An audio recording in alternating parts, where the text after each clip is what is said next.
قرآن و سنت کی روح سے تصویر کشی حرام ہے، تو یہ آپ کے سامنے جو اتنے بڑے بڑے ویڈیو کیمرے گھوم رہے ہیں یا ٹی وی پر آپ کی جو تصویر آ رہی ہے، آیا یہ صحیح ہے یا اچھا ہے؟ یہ سوال کر لیا۔ دیکھیے، کتاب و سنت کی روح سے جو چیز حرام ہے وہ ہاتھ سے تصویر بنانا ہے۔ کیمرہ تھا ہی نہیں، حضور کے زمانے میں ہاتھ سے تصویر بنتی تھی۔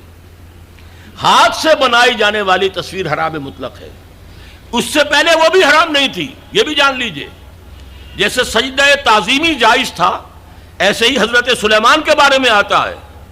تماثیل، یہ بڑی بڑے تماثیل بناتے تھے لوگ، جنات جو تھے ان کے لیے، لیکن شریعت محمدی میں ہاتھ سے تصویر بنانا، جاندار کی نقشہ ہے آپ کھینچ رہے ہیں، کوئی فطری لینڈسکیپ ہے، کوئی حرج نہیں، جاندار کی تصویر بنانا حرام مطلق ہے۔ لیکن جب کیمرے کی ایجاد ہوئی تو اب یہ مسئلہ اجتہادی ہو گیا کہ آیا وہی حکم اس پر بھی ہوگا کہ نہیں ہوگا۔ عالم عرب کے علماء جو ہیں چوٹی کے، وہ اس کے قائل ہیں کہ اس پر اس حکم کا اطلاق نہیں ہوتا، ہاتھ سے بنانے والی تصویر پر ہوگا۔ البتہ انہوں نے کہا پسندیدہ یہ بھی نہیں ہے، ہاں تعلیم کے لیے اس کو استعمال کرنا جائز ہے۔ ہمارے ہاں کے علماء کی اکثریت اس کی قائل ہے کہ اس کے اوپر بھی وہی حکم ہوگا کہ یہ حرام ہے۔ وہ بھی کہتے ہیں کہ کسی معاشرتی ضرورت کے لیے جائز ہے، پاسپورٹ کے لیے جائز ہے، مجرموں کی شناخت کے لیے جائز ہے، میڈیکل ایجوکیشن کے لیے جائز ہے، وہ اس کو جائز کہتے ہیں۔ اس حوالے سے بہت سے علماء ہیں جن کے فوٹو بھی اخبارات میں چھپتے ہیں، جن کی جو بھی ہوتی ہیں مجالس شورا، اس کے بھی اجتماعات جو ہیں ان کے فوٹو آتے ہیں۔ تو عمل بہت سے حضرات کا مختلف ہے، لیکن ہم عمل کی بات نہیں کر رہے۔ ان کی رائے یہ ہے کہ حرام ہے، البتہ کسی معاشرتی ضرورت کے لیے جائز ہے۔ ہم نے اسی کو اختیار کیا ہے جو معاشرتی ضرورت ہے، اس سے کہیں زیادہ بڑھ کر دین کی ضرورت ہے، دین کے پیغام کو پہنچانے کے لیے۔ اب ایک ہے آپ آڈیو سن رہے ہیں، وہ زیادہ دیر سن نہیں سکتے۔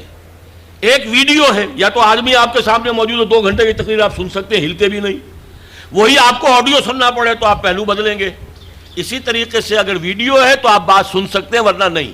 تو ہم نے اس کے لیے اس کو جائز سمجھتے ہوئے اختیار کیا۔ اور یہاں بھی بتا دوں، جو سلطنت عثمانیہ، خلافت عثمانی کے آخری شیخ الاسلام تھے علامہ کوثری رحمت اللہ علیہ، ان کے شاگرد رشید عبد الفتاح ابو غدہ، یہ اس وقت فقہ حنفی کے عالم عرب میں سب سے بڑے ماہر ہیں۔ ان کے نزدیک بھی جائز ہے، ان سے میری ملاقات ہوئی ہے، ان کی رائے میں آڈیو پر لے کر آیا ہوں۔ بلکہ اب یہ وقت زیادہ صرف ہو رہا ہے، وہ تو یہاں پر جب آئے تھے ضیاء الحق کے زمانے میں ایک علماء کی انٹرنیشنل کانفرنس ہوئی تھی۔ ایک تو علماء جو ہوتے تھے کنونشن اسلام آباد میں تو مقامی علماء کے ہوتے تھے، ایک انٹرنیشنل، اس میں وہ بھی آئے تھے۔ تو مولانا سید محمد یوسف بن نوری رحمت اللہ علیہ ان کے مقام و مرتبے سے واقف تھے، فقہ حنفی کے عالم عرب کے چوٹی کے جو ہیں وہ استاذ ہیں۔ ملنے گئے ہوٹل میں، تو ظاہر بات ہے کہ جب وہ گئے تھے تو انہوں نے کہا میں بھی آؤں گا، آپ کیا یہ دعوت دے کر گئے کہ آئیے ہمارا دارالعلوم دیکھیے۔ وہ آئے، انہوں نے اپنے داماد کو مولانا محمد تحسین صاحب کو بھی بلا لیا، وہ ابھی زندہ ہیں، ان سے اس واقعے کی توثیق کرائی جا سکتی ہے۔ انہوں نے یہ واقعہ مجھے بتایا کہ جب وہ، میں بھی تھا وہاں بیٹھے انتظار کر رہے تھے، جب بتایا گیا کہ آ گئے ہیں علامہ کوثری صاحب، وہ علامہ عبد الفتاح ابو غدہ، تو ہم سب اٹھ کر باہر نکلے، دیکھا ان کے گردن میں کیمرہ لٹک رہا ہے۔ اب ہم بڑے پریشان، یہ کیا ہے؟ ہم تو سمجھتے ہیں حرام، اور یہاں پہ یہ کیمرہ لے کر عالم دین جو ہے اتنا بڑا مفتی آیا ہے۔ خیر خاموش رہے۔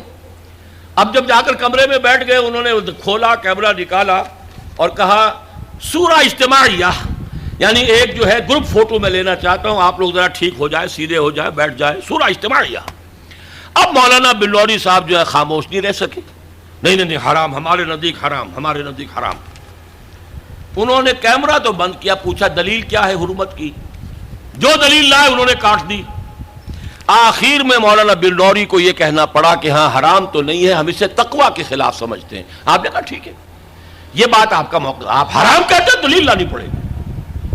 یہ واقعہ بھی میں نے آپ کو بتا دیا ہے کہ یہ ہے اصل موقع۔ بعض چیزیں ہمارے یہاں بس مشہور ہو گئی ہیں، اور بعض علماء، یہاں تک کہ ہمارے اس وقت کے جو علماء ہیں وہاں طالبان کے، وہ بھی اسی طریقے کی عمل کر رہے ہیں۔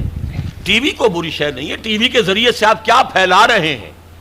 ہمارا یہ تھا کہ ایک زمانے میں تو یہ رائے تھی کہ لاؤڈ اسپیکر اذان بھی حرام ہے، نماز کی امامت بھی حرام ہے۔ اب ایک امام کر رہا ہے 2 لاکھ آدمی پیچھے تبلیغی اجتماع میں، کچھ پتہ ہی نہیں چلتا وہ امام نے کب اللہ اکبر کہا.